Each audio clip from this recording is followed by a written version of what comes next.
Bugun Hadio Korean kosmetikadan olgan bazaviy uxudlarim haqida sizlarga qisqacha ma'lumot berib o'taman. Bugun men o'sha mana 2 marta ishlatdim. Gidrofilli masla birinchi bo'lib yuzimni shunday yaxshilab ishqalab olaman. Undan keyin penkasida yaxshilab yuvaman. Qizlar, ishonasizlarmi? Yuzim yaltirab, tiniq, iporalarim top-toza bo'lganini va yuzim nafas olganini his qilaman. Undan keyin tonik suraman. Buni o'sha davno olgandim, o'sha ozgina qoldi. Tonikdan keyin mana bu ampulani ishlatib ko'rdim, mana qizlar. O'sha buni 4 marta ishlatdim. Juda ham effekti zo'r, yuzim yaltirab, iporalarni niatinamid bo'lgani uchun sal kichkinalashtiryapti. Undan keyin mana maslahat beraman qizlar sizlarga. Buni ishlatishdan oldin birinchi xolodilnikka qo'yib qo'yinglar. Chunki mana bu sharikchasi muzdek bo'lishi kerak. O'shanda yuzimizga yaxshiroq ta'sir qilar ekan.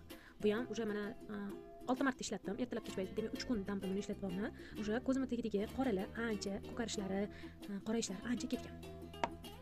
Bulardan keyin mana bu krem suraman. Вообще zo'r qizlar, ishonasizlarmi? Yumshoqqina, yengil yotadi, yuzingizda og'irlik qilmaydi. Xuddi surdingiz surmadingiz anaqa qilmaydi. Chuqur namlantirib zo'r qilib qo'yar ekan. Maslahat beraman buni ham olishni. Ulardan keyin esa mana bu SPF ishlatyapman. SPF вообще zo'r ekan. Shunda yuzimga surdim. Mana sizlarga hozir surib ko'rsataman qo'limga. Xuddi tanangiz rangiga sinib ketib qolar ekanda. Вообще zo'r. Tonalkalar bilan ajralib umuman qolmas ekan. Mana. Что surdim, что surmadim. Вообще zo'r. Bir xil SPFlarni ko'p SPFlarni ishlatganman, tonalkadan ajralib qoladi и qanaqadir kamoch bo'lib qoladi tonalka yuzingizda. Mana, вообще zo'r ekan. Qizlar, hammalarga tavsiya qilaman. Mana shu uxud va kosmetikalarni olishni. Честный отзыв.